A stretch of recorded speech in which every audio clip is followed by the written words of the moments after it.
Hi hello sweeties, welcome to my story world. 100 అడుగు అని అమ్మ కార్ సీట్లో సరిగ్గా అడ్జస్ట్ చేసుకొని కూర్చొని అడిగింది. మరేమో ఇప్పుడు రంజిత్ చాలా బాగా మారిపోయాడు కదా అని సుభాష్ అన్నాడు. అవును, చాలా మారిపోయాడు అని అమ్మ అనింది. మరేమో నీకు ఫస్ట్ పరిచయం అయినప్పుడు ఇలాగే ఉన్నాడు కదా అని సుభాష్ అడిగాడు. అమ్మ తల ఊపి అవును అని చెప్పింది. సుభాష్ కాస్త నాంచుతూ, మరేమో ఇప్పుడు నిజంగా నిజాయితీగా మారిపోయాడు కదా, అయ్యో వీడు ముందే మారుంటే బాగుండేదేమో అని నీకేమైనా అనిపిస్తుందా అని సాగదీస్తూ అడిగాడు. అమ్ము స్లో మోషన్లో సుభాష్ వైపు చూస్తూ మొహంలో అప్పటి వరకు ఉన్న ప్రశాంతతని మెల్లగా కరిగించేస్తూ ఒక్కసారిగా సుభాష్ జుట్టు 2 చేతులతో గట్టిగా పట్టుకోవడంతో సుభాష్ ఆశ్చర్యపోయి వెంటనే కార్ సైడ్ ఆపేశాడు. అమ్మ సుభాష్ మీద పడి ఇష్టానికి కొట్టేస్తూ, ఏమనుకుంటున్నావురా నువ్వు, పిచ్చి పిచ్చిగా మాట్లాడుతున్నావు, బుద్ధుందా అసలు, నీకేమైనా బుర్ర పనిచేస్తుందా, మెంటల్ మెంటల్ మెంటల్ అని తల మీద 10 మొటిక్కాయలు ఒకేసారి వేసింది. అమ్మో అమ్మో ప్లీజ్ అమ్మో అని సుభాష్ తనకలాడుతూ మొత్తానికి అమ్ము చేతులు గట్టిగా పట్టుకొని, ప్లీజ్ ప్లీజ్ కూర్చో, నా బేబీ ఉంది ప్లీజ్ అని రిక్వెస్ట్ చేశాడు. అమ్ము చేతులు విదిలించుకొని సరిగ్గా కూర్చొని మొహం పక్కకి తిప్పుకుంది. అమ్మో అమ్మో సారీ అమ్మో, తప్పుగా అడిగేశాను, ప్లీజ్ ప్లీజ్ ఇటు చూడవా అని ఎంతగానో రిక్వెస్ట్ చేశాడు. అమ్మో 2 నిమిషాలకి సీరియస్గా తిరిగి, అసలేంట్రా నీ ప్రాబ్లం, అంత జలసీనా, అరే ఉండాలి ఎంతవరకు, ఒక లిమిట్ వరకు, అంతేకాని క్రాస్ చేసి పెళ్ళై ప్రెగ్నెన్సీతో ఉన్న నన్ను అడిగే ప్రశ్ననా ఇది అని సుభాష్ని చంపేసేలా చూస్తూ అడిగింది. అమ్మో నాకు జలసీనే, ఇప్పుడు రంజిత్ మారిపోయాడు, నేను హ్యాపీగా ఫీల్ అవుతున్నాను, అలాగే అందరూ తనతో చాలా బాగా మాట్లాడుతుంటే ఎవరికైనా ఈ ఆలోచన వస్తుందేమోనని ఇన్సెక్యూరిటీ పెరుగుతుంది అని మెల్లగా అన్నాడు. ఎవరికి పెరుగుతుంది, ఎవరికి పెరుగుతుంది, ఎవ్వరికి పెరగదు. రంజిత్ని అందరూ యాక్సెప్ట్ చేశారు అంతే, కానీ తను చేసిన తప్పులేవి ఒప్పులైపోలేదు. అండ్ నాకు రంజిత్ మారిపోయినందుకు హ్యాపీగా ఉంది, కానీ ఆలోచన లేదు. నేనేమైనా ఆలోచిస్తానంటే ఇదిగో ఇప్పుడున్న లైఫ్ ఇంత బాగుంది, ఇలాంటి అదృష్టం ప్రతి ఆడపిల్లకి దొరకాలని ఆలోచిస్తాను అనుకుంటాను. అయినా అలా ఎవరో గురించి ఆలోచిస్తూ ఎలా నీతో కాపురం చేస్తున్నాను అని పళ్ళు బిగించి మరోసారి భుజం మీద ఒక దెబ్బ వేసింది. సుభాష్ ఆ దెబ్బని రుద్దుకుంటూ, నీ చేతులు చాలా చురుకుగా ఉన్నాయి అని చెప్పాడు. ఇంటికి పోనివ్వు నువ్వు, అప్పుడుంది నీకు నా చేతిలో అని అమ్మ మరింత సీరియస్గా చెప్పింది. సుభాష్ వెంటనే అమ్మ చుట్టూ చేతులు వేసి తన భుజం మీద తలవాల్చి, సారీ ఇంకొకసారి ఇలాంటి ప్రశ్నలు అసలు వేయను, నిజంగానే ఒక వారం నుండి చాలా ఇన్సెక్యూరిటీగా ఉంది, ఎక్కడ అందరూ అలా అనుకుంటున్నారో అన్న ఆలోచన దగ్గర నుండి నువ్వనుకుంటున్నావేమో అనే దగ్గరకు వచ్చేసాను. అడగకూడదని తెలుసు, కానీ అడగకుండా ఉండలేను. అంటే నీ నోటితో నేనంటే ఇష్టమని చెప్తే అప్పుడు నాకు ప్రశాంతత దొరుకుతుంది, దానికోసమే అని సుభాష్ అమాయకంగా చెప్పాడు.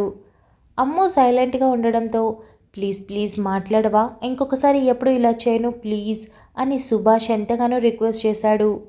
అమ్ము 5 నిమిషాలకి నార్మల్ అయి, చూడు రమ్య జీవితం సెట్ అయింది, అందుకు హ్యాపీగా ఫీల్ అవుతున్నాను, రంజిత్ కారణంగా వాళ్ళ అమ్మ పిన్ని బాబాయ్ హ్యాపీగా ఉన్నారు, అందుకు మరింత హ్యాపీగా ఫీల్ అవుతున్నాను, అలానే మధు వదినికి ఉన్న టార్చర్ పోయింది, సో హ్యాపీగా ఫీల్ అవుతున్నాను, అన్నింటికి మించి రంజిత్ కారణంగా అందరి ఫేసెస్లో ఒక రిలాక్సేషన్ వచ్చింది, అందుకు చెప్పలేనంత హ్యాపీగా ఫీల్ అవుతున్నాను, అంతేకాని తను చేసిన మోసాన్ని నేను మర్చిపోలేదు, అందరి పట్ల చేసిన అన్యాయాన్ని నేను మర్చిపోలేదు, అవి అలాగే ఉన్నాయి, ఎప్పటికీ మారవు, అలానే నాకు కోపం ఏమీ లేదు, వదిలేసానంతే, కానీ నిన్ను తలుచుకున్నప్పుడు నేను చాలా హ్యాపీగా ఫీల్ అవుతాను, ఎంత అంటే ఇప్పటి వరకు అందరి విషయంలో ఎంత హ్యాపీగా ఫీల్ అవుతున్నానో అంతకు 100 రెట్లు ఎక్కువగా ఫీల్ అవుతున్నాను, నీ లైఫ్లో నేనే ఫస్ట్ అమ్మాయిని, నువ్వు నన్ను అన్నీ తెలిసే యాక్సెప్ట్ చేశావు, అలానే నువ్వేదో జాలిపడి చేసుకున్నావని నేను అనట్లేదు, ఇష్టపడి చేసుకున్నావు, ప్రేమగా చూసుకుంటున్నావు, అర్థం చేసుకుంటున్నావు, అర్థమయ్యేలా అన్నీ చెప్తున్నావు, ఇలాంటి ఒక లాయల్ పార్ట్నర్ దొరకాలంటే ఎంత కష్టమో నీకు తెలుసా, కానీ నాకు దొరికాడు, అది కూడా నేనేమీ చేయకుండా, అసలు నీకేమైనా ఐడియా ఉందా ఏం మాట్లాడుతున్నావో, పెళ్లిపీట్ల మీద ఒక అమ్మాయి లేచి నిలబడి తాళి చూపించి కట్టు అంటే ఎవరైనా కడతారు అనుకుంటున్నావా, ఎవ్వడు కట్టడు, కానీ నువ్వు ఆ స్టెప్ తీసుకున్నావు, అది అర్థం చేసుకోకుండా పిచ్చిగా మాట్లాడుతున్నావు అని అమ్మో అనింది. సుభాష్ వెంటనే తల ఎత్తి చూసి అమ్మ బుగ్గన గట్టిగా ముద్దిచ్చి మరోసారి తన భుజం మీద వాలి, ఇప్పుడు హ్యాపీగా ఉంది నాకు, ఇప్పుడు మనశ్శాంతిగా కూడా ఉంది నాకు అని చెప్పాడు. అందుకోసం ఇలాంటి సచ్చు ప్రశ్నలు వేస్తావా, ఇంకొకసారి నోట్లో నుండి ఇటువంటి మాటలు కనుక వచ్చాయంటే మాత్రం ఇంత నెమ్మదిగా మాట్లాడను గుర్తుపెట్టుకో అని సీరియస్ వార్నింగ్ ఇచ్చింది. సుభాష్ లేచి తల ఊపి, అడగను, ఇంకెప్పుడూ అడగను, నాకు ఫుల్ క్లారిటీ వచ్చేసింది కదా అని సుభాష్ నవ్వుతూ, ప్లీజ్ నవ్వచ్చు కదా, ప్లీజ్ ప్లీజ్ అని రిక్వెస్ట్ చేశాడు. అమ్మో మెల్లగా తల తిప్పి సీరియస్గా చూడ్డంతో, కొంచెం నవ్వచ్చు కదా అని అన్నాడు. నాకు తిక్క లేపకుండా ఇంటికి తీసుకొని వెళ్ళు, నాకు నిద్ర వస్తుంది, పడుకోవాలి అని అమ్మో అనింది. సుభాష్ తల ఊపి, అలాగే పడుకుందాం, కలిసి ముచ్చట్లు చెప్పుకుంటూ అని అన్నాడు. ముచ్చట్లు లేదు, ఏమీ లేదు అని అమ్మో అనడంతో, ఉంటాయిలే, అవి ఆటోమేటిక్గా వచ్చేస్తాయి అంటూ కాల్ స్టార్ట్ చేసి అమ్మో చేతిని పట్టుకొని తన పెదవులకి ఆనించుకొని, సో సారీ, బట్ అడగడం మూలంగా నేను చాలా హ్యాపీగా ఉన్నందుకు ఈ సారీని కొంచెం ఇష్టంతో కొంచెం కష్టంతో చెప్తున్నా. I love you so much అని తన చేతి మీద ముద్దాడి అమ్మో వైపు చూసేటప్పటికే చిన్న స్మైల్ ఇచ్చింది. హమయ్య నవ్వేశావా, ఇక హ్యాపీ అని అంటూ తనతో మాట్లాడుతూనే ఇంటికి వెళ్ళాడు. బావా బావా అని 1-2 సార్లు అనన్య పిలిచింది. వివేక్ పలకకపోవడంతో అనన్య చిన్న నవ్వుతో తన చూపుడు వేలు గోర్లు మధ్య బంధించి, ఏవండి అని చిన్నగా పిలిచింది. వివేక్ చిన్నగా నవ్వి డ్రైవింగ్ చేస్తూ తల తిప్పి చూశాడు. అనన్య కాసింత సిగ్గుపడుతూ, చాలా ఇబ్బందిగా అనిపిస్తుంది, సరే అలవాటు చేసుకుంటాలే అని చెప్పి, నన్ను ఒక దగ్గరికి తీసుకువెళ్తావా అని అడిగింది. ఎక్కడికి అని వివేక్ అడిగాడు. ఆ రోజు అర్ధరాత్రి నా మెడలో 3 ముళ్ళు వేసే ముందు ఓ చోటికి తీసుకువెళ్ళావు కదా, ఓ కొండ మీదకి, అక్కడికి తీసుకుని వెళ్ళు అని అడిగింది. వివేక్ 1 నిమిషం పాటు అనన్య వైపు చూడ్డంతో, కంగారు పడుకు, నిన్ను మాత్రం అక్కడి నుండి తొయ్యనులే, జీవితాంతం నిన్ను కాల్చుకొని తినాలిగా అని అనన్య అనగానే వివేక్ చిన్న నవ్వుతో కారు అటువైపు మళ్లించాడు. సరిగ్గా 40 నిమిషాల్లో అక్కడికి చేరుకోగా ఇద్దరూ కారు దిగి ఒకరిచే ఒకరు పట్టుకొని, అక్కడ ఎలాంటి ఇబ్బంది ఉండదని వివేక్కి తెలియడంతో వెళ్ళి ఇద్దరూ ఆ రోజు ఎక్కడైతే కూర్చున్నారో అక్కడే కూర్చున్నారు. ఇద్దరూ ఏమీ మాట్లాడుకోవడం లేదు. కూర్చొని దాదాపు 10 నిమిషాలు గడిచింది. కానీ మాట లేకపోవడంతో వివేక్ తల తిప్పి, ఇక్కడికే ఎందుకు అని అడిగాడు. నిజం చెప్పనా అబద్ధం చెప్పనా అని అనన్య అడిగింది. వివేక్ చిన్న నవ్వుతో, నేనేది అడిగినా నువ్వు మొదటిదే చెప్తావు, రెండోది చెప్పలేవు, నాకు తెలుసు అని అన్నాడు. అనన్య చిన్న నవ్వుతో వివేక్ వైపు తిరిగి, నేను ఎప్పుడైతే అక్కకి ద్రోహం తలపెట్టడం మొదలుపెట్టానో ఆ రోజు నుండి నేను ఒక క్షణం కూడా మనశ్శాంతిగా లేను. కానీ ఎప్పుడైతే నువ్వు నన్ను ఇక్కడికి తీసుకొచ్చావో ఇక్కడ ఉన్న గంట నేను చాలా ప్రశాంతంగా ఉన్నాను. ఎందుకో తెలియదు, ఇక్కడ ఈ వాతావరణం ఆ రోజు నాకు ఒక ప్రశాంతతనిచ్చింది. అందుకే కదా ఇంటికి తీసుకువెళ్ళగానే మనస్ఫూర్తిగా నీకు థ్యాంక్ యూ చెప్పాను. బట్ ఆ తర్వాత ఏదైతే జరిగిందో అది అంత పక్కన పెట్టేస్తే ఈ ప్లేస్ ఆ రోజు నాకు చాలా ఇచ్చినట్టు అనిపించింది. అదంతా నీ కారణంగానే కదా. ఇప్పుడు నువ్వు నాతో ఉన్నావు, అందుకే నీతో కలిసి మళ్ళీ ఒకసారి రావాలనిపించింది. కొండల్లో భారం మొత్తం దింపుకోవడానికి. ఇక ఎప్పటికీ ఇక్కడికి రాను అని అనన్య చెప్పింది. వివేక్ తనని చూస్తూ ఉండడంతో అనన్య మరి కాస్త పక్కకు జరిగి, బావా, ఈ పిలుపు నాకు చాలా ఇష్టం, చాలా స్పెషల్ కూడా. నిన్ను నాకు అందించిన ఒక బంధం ఇది. బంధం ఏదైనా పెళ్ళికి ముందు నేను నమ్మి ఇంత దూరం రావడానికి కారణం ఏంటో తెలుసా? నీ మంచితనం, నీ మాట తీరు. అందుకే అప్పుడు మనసులో ఒకరిని పెట్టుకొని కూడా నేను నీతో చాలా కంఫర్టబుల్గా అర్ధరాత్రి పూట బయటకు వచ్చేసాను. అండ్ ఉన్న గంట సేపు కూడా చాలా హ్యాపీగా ఉన్నాను. ఆ తర్వాత నువ్వు తాళి కట్టాక అసహ్యించుకున్నాను, చీరదరించుకున్నాను, ఏవేవో చేయాలనుకున్నాను. కానీ ఇదే నా తలరాత అని అర్థమయ్యాక, నువ్వు మాత్రమే నాకు కరెక్ట్ అని అర్థమయ్యాక, నువ్వు తాళి కట్టిన ఆ క్షణాన్ని ఎంతగా మెచ్చుకున్నానో నాకే తెలుసు. ఇక ఇప్పుడు నేను ఎంత సంతోషంగా ఉన్నానో మాటల్లో నీకు చెప్పాల్సిన పని లేదనుకుంటా. ఈ బంధం ఇంకా ముందుకు వెళ్ళాలి, ఇంకా గొప్పగా ఉండాలని ప్రతిరోజు కోరుకుంటున్నా. నీకు తెలుసు, నేను ఇది వరకు దేవుడి గదిలోకి వెళ్ళి పూజ చేసిందే లేదు. గుడికి వెళ్తే తప్ప దండమే పెట్టను. అలాంటిది ఇప్పుడు నిద్ర లేచాక ప్రతిరోజు పూజ చేస్తున్నాను. కారణం ఏంటో తెలుసా? దేవుడు ఉన్నాడో లేదో నాకు తెలియదు, కానీ నువ్వు దొరికిన తర్వాత ఉన్నాడని నమ్మి నువ్వు నాతో లైఫ్ లాంగ్ ఉండాలి. నేను కన్ను మూసే ఆఖరి క్షణం వరకు ఉండాలి. అండ్ ఎన్ని జన్మలు ఉంటే అన్ని జన్మలకి నువ్వే నాకు కనిపించాలని, ఈ జన్మలో లాగా మన మధ్య ఎలాంటి ఇష్యూస్ లేకుండా ఒక మంచి రిలేషన్తో మొదలవ్వాలని, మన బంధం అలాగే ముడిపడాలని కోరుకుంటున్నాను. చాలాసార్లు అనుకున్నాను నేను నిన్ను నమ్మి ఎలా అంత దూరం వెళ్ళానని. కానీ నమ్మినందుకు నువ్వు నాకు అడుగు దూరంలో కూర్చున్నావు. కేవలం మాటలే తప్ప నీ స్పర్శ నాకు తెలియలేదు. నన్ను ముట్టుకోవాలన్న ఇంటెన్షన్ కూడా నీ దగ్గర లేదు. ఇలాంటి అబ్బాయి ఈజీగా దొరికేశాడు. కాస్త బాధపడ్డాను తప్పు తెలుసుకున్న తర్వాత, కానీ అది కూడా పూర్తిగా భరించకుండానే క్షమించేశావు.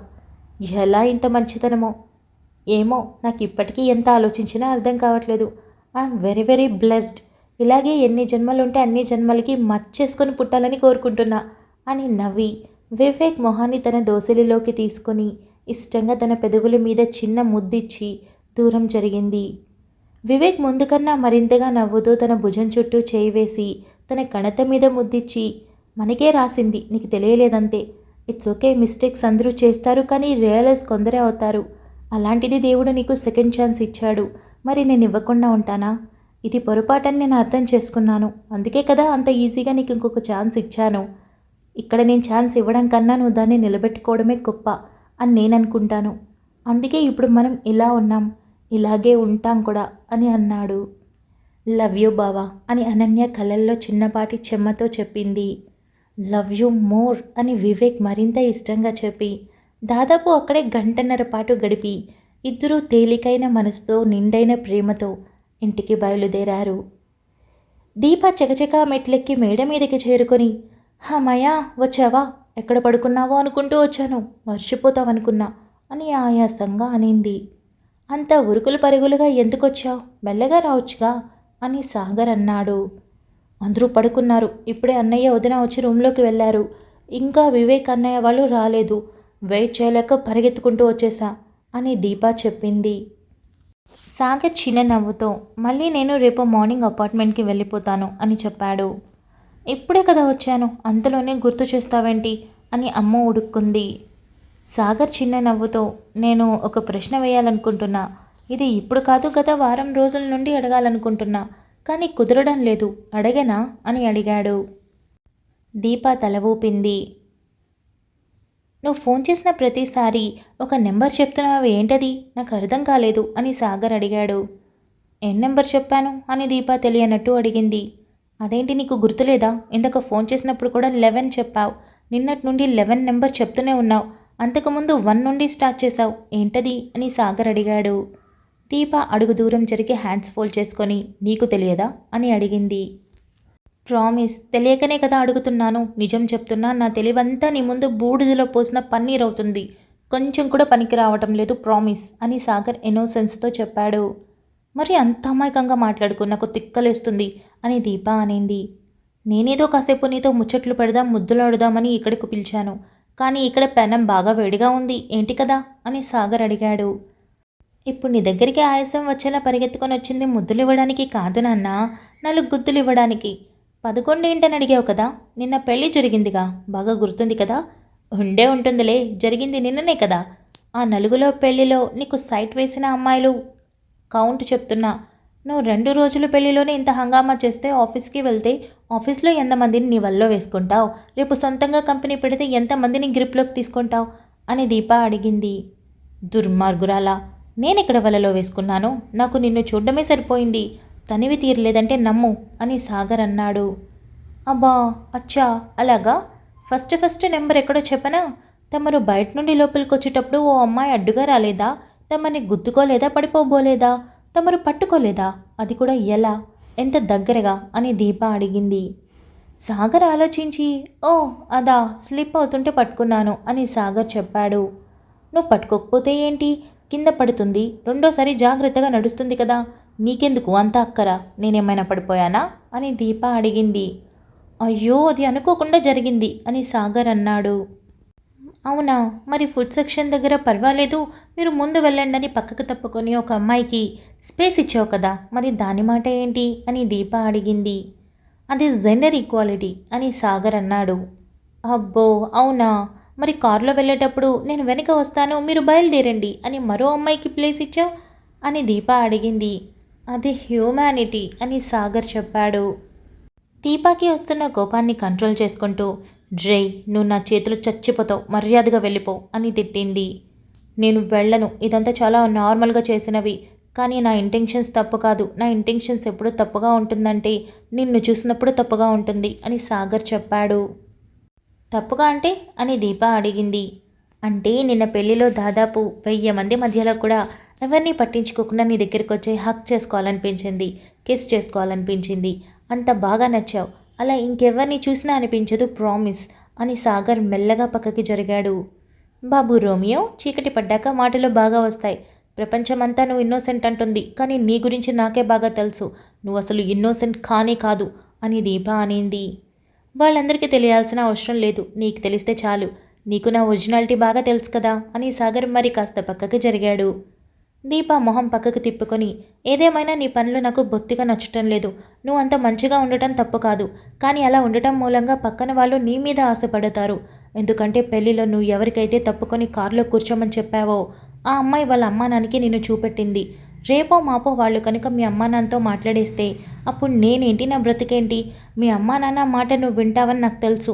అప్పుడు ఆ మాట కోసం నన్ను వదిలేస్తే చూడు, అటువంటిది ఏమైనా జరిగిందనుకో నిన్ను చంపిస్తాను, వెంటనే నేను చచ్చిపోతాను చెప్తున్నా అని దీప దిగులుగా చెప్పింది. ఓ అదా విషయం. అలా అనుకుంటే పెళ్లిలో మెరూన్ షేర్వాణి వేసుకున్నాడే వాడు నీకు లైన్ వేశాడు. మీ నాన్నతో కలిసి కూర్చొని డైరెక్ట్గా నీ గురించే మాట్లాడేశాడు తెలుసా నీకు అని సాగర్ అడిగాడు. దీప వెంటనే మొహం తిప్పి, వాళ్ళెవరో నాకు తెలియదు, నేను చూడలేదు, ప్రామిస్ అని చెప్పింది. నువ్వు చూడలేదురా, నాకు తెలుసు. నువ్వు నన్నే గమనించుకుంటున్నావని కూడా నాకు తెలుసు. అయినా కూడా నేను అవన్నీ చేశాను అంటే అదంతా జస్ట్ నార్మల్గా అంతే.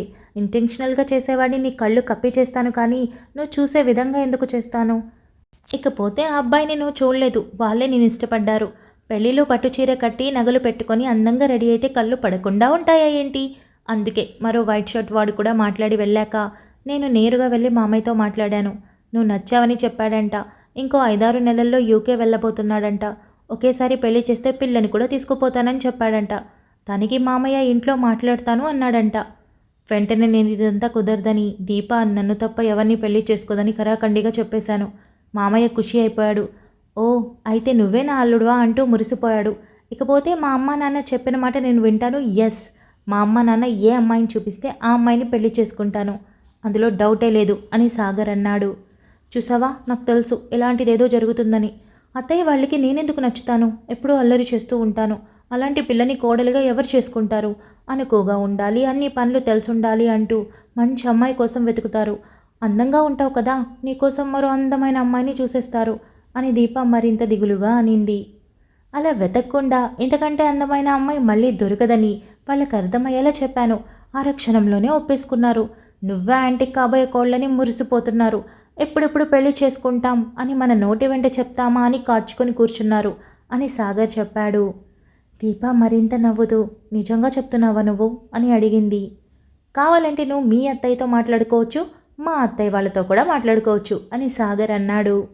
దీప వెంటనే సాగర్ని గట్టిగా పట్టుకొని, నిజంగానా, థ్యాంక్ యూ అని చెప్పింది. ఓహో, నీకు నచ్చేలా మాట్లాడితే థ్యాంక్ యూ, లేకపోతే ఏదేదో అంటావు అంతేనా అని సాగర్ అన్నాడు. సారీ అని దీప క్యూట్గా చెప్పింది. సారీ అక్కర్లేదు, కానీ ఫ్రైడే కాకుండా ఎక్స్ట్రా ఒకరోజు పెంచొచ్చుగా అని సాగర్ మరింత పక్కకి జరుగుతూ అన్నాడు. దీప సీరియస్గా చూస్తూ వెంటనే నవ్వేసి, అన్నీ పక్కన పెట్టు, పెళ్ళి ఎప్పుడు చేసుకుంటావో తెలియదు కదా, అన్నేళ్ళంటే నేను నీకు బోర్ కొట్టకుండా ఉంటానా? అంటే అసలే బాగా దగ్గరవుతున్నావు కదా, బోర్ కొట్టేస్తానేమో అని భయం వేస్తుంది. అలా ఏమనిపించను కదా? లేదా నాతో మాట్లాడి బోర్ కొట్టి కొత్తగా ఎవరైనా పరిచయం అయితే అట్రాక్ట్ అయిపోతావా అని దీప అడిగింది. ఏంట్రా ఈ పిచ్చి మాటలు, ఇదేమీ అనుమానం కదని నాకు తెలుసు, కానీ ఇంత ఎక్స్టెండ్ వరకు ఎందుకు ఆలోచిస్తున్నావు? పెళ్ళి చేసుకోవాలనే ఉద్దేశం లేకపోతే ఎవరితో చెప్పను కదా, గుట్టు చప్పుడు కాకుండా నీకే మంచి మాటలు చెప్పి నేను నీతో బాగా క్లోజ్ అయి వదిలేస్తాను కదా, ఇంత దూరం ఎందుకు తీసుకొస్తాను? ముఖ్యంగా ఈ విషయం గురించి మీ అన్నయ్యతో ఎందుకు మాట్లాడతాను అని అన్నాడు. భయం, నువ్వు వదిలేసి వెళ్ళిపోతావని కాదు, వెళ్ళిపోయాక నేనేమైపోతానో అని భయం. నా కారణంగా మా ఇంట్లో వాళ్ళందరూ బాధపడతారేమోనని భయం. ముఖ్యంగా అమ్మో అక్క విషయంలో జరిగింది కదా, అప్పుడు రంజిత్ వదిలేశాక అందరూ చాలా బాధపడ్డారు. కానీ అంతలోనే ఒక మందులా సుబ్బు బావ దొరికాడు. కానీ నా విషయంలో ఏదైనా జరిగితే కష్టం కదా, అందుకే మాట్లాడుతున్నా, తప్పుగా అనుకోకు అని చెప్పింది. సాగర్ తన చుట్టూ చేయి వేసి, అటువంటిదేం జరగదు, సరే నీకు అంత కష్టంగా ఉంటే మనం బాండ్ రాసుకుందాం అని అన్నాడు. అక్కర్లేదులే, నీ మాట నేను నమ్ముతాను, కాకపోతే నేను జస్ట్ యావరేజ్ కదా, నీకు మంచి వాళ్ళు దొరుకుతారేమోనని భయం. పైగా పెళ్ళికి చాలా టైం ఉంది కదా, ఈ మధ్యలో 100 మంది ఎదురు వస్తారేమో, ఆ ఎదురు వచ్చిన వాళ్ళల్లో ఒకరైనా నచ్చకుండా ఉంటారా అని దిగులు అని దీప అడిగింది. నచ్చరు, ఎందుకంటే నాకు నచ్చటం అంటే తేలికైన పని ఏం కాదు. అయినా నువ్వు యావరేజ్ అని ఎవరు చెప్పారు? నా కళ్ళతో చూడు, అమ్మాయిలకి సైడ్ కొట్టే టైప్ నేను కాదు. అలా అనుకుంటే కాలేజ్లోనే చాలామందికి ఓకే చెప్పి ఉండొచ్చు, కానీ మనం ఎక్కడికి వెళ్ళాము, ఏ పని మీద వెళ్ళామో ఆ పని చూసుకోవడం ఇంపార్టెంట్. కాలేజ్కి చదువుకోవడానికి వెళ్ళాను కాబట్టి అదే చేశాను. ఆఫీస్లో వర్క్ చేయడానికి వెళ్తున్నాను కాబట్టి అదే చేస్తాను.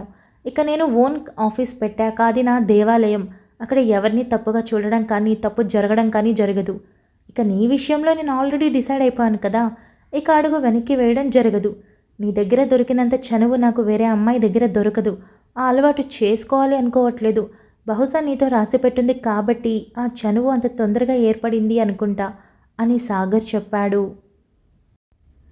అయితే సరే, ఒకరోజు కాదు 2 రోజులు ఎక్స్ట్రా ఇస్తాను అని దీప చిన్న స్మైల్ చేయడంతో సాగర్ తన తలని చిన్నగా ఢీకొట్టి మరి పుచ్చుకోనా అని అడిగాడు.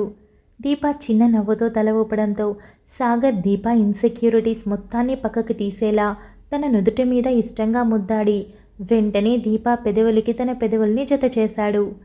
చిమ్మ చీకటి చల్లని గాలి ఇద్దరూ వేరు కాదు ఒకరే అన్నట్టుగా ఒక కౌగిలిలో చేరి ఒకరి ప్రేమని మరొకరు కొన్ని క్షణాల పాటు పంచుకొని మెల్లగా దూరం జరిగి ఊసులాడుకోవడం మొదలుపెట్టారు.